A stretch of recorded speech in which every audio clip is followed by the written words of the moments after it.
The Hinterkaifeck Murders, Germany's most chilling unsolved crime. Nestled deep within the Bavarian woods of Germany stood a small, isolated farmstead known as Hinterkaifik.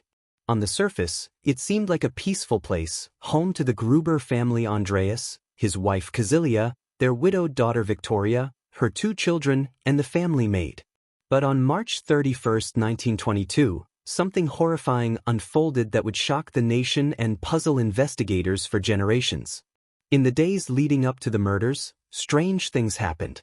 Andreas Gruber noticed footprints in the snow leading from the forest to his home, but none leading back. Keys went missing, and at night, he claimed to hear footsteps in the attic.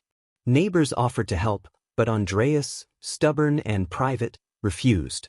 Then came the tragedy. One by one, the family members were lured into the barn, likely by sounds or disturbances, and brutally murdered with a mattock. The killer then entered the house, killing the maid and young Joseph in their beds. What's chilling is what happened after the murders. The killer didn't flee. For several days, neighbors noticed smoke rising from the chimney. Animals were fed. The cows were milked. Meals were prepared. Someone, presumably the murderer, had lived in the house after the slayings. Despite extensive investigations and numerous suspects, no one was ever charged. Theories swirled. Was it Lorenz Schlittenbauer, a neighbor with a personal connection to Victoria and her son Joseph? Could it have been a vagrant seeking shelter? Or someone with a vendetta known only to the family? Even a century later, we're left with chilling questions.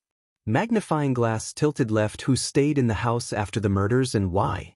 What did Andreas hear in the attic days before? And most hauntingly, did the killer watch the family for days, planning every move? What do you think happened that night at Hinterkaifik? Could the killer have been someone the family trusted, or was it a stranger lurking in the shadows? Let me know your theories in the comments. This is one mystery that refuses to rest.